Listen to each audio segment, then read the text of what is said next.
ପ୍ରଥମ ଏଠାରେ ଶେଷ ହେଇଯାଇଛି। ଏହାର କାରଣ ହେଉଛି ପାଗ ବଦଳି ଯାଉଛି।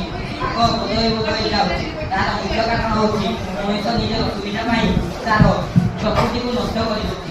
ତ ଏ କେମିତି ପ୍ରକୃତିକୁ ନଷ୍ଟ କରିବା ନାହିଁ ସେ ବିଷୟରେ ସତର୍କ।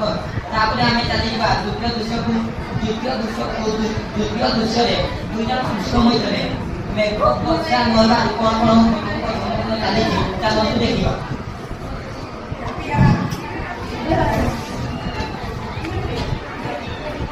ସବୁଆଡେ ତ ଫସଲ ନଷ୍ଟ ହେଇଛି ମୋର ତାର କେହି ଦେଖବା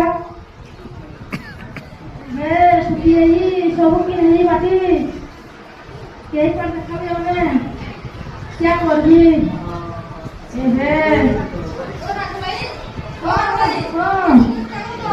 देखो ये ना फसल की नष्ट हो गई हमें क्या करवा रे मैं भी ये अवस्था भगवान को डाकवा आ किसी उपाय नहीं हे भगवान आपण बड़ सृष्टि करतु हिंदू नमस्ते अब सब बैठ गया तो सब बात हो जीवा नमस्कार हमर तो इच्छा रे पानी नहीं ना की करबु जे हां हां हां देखो जी आज संध्या को दीपक को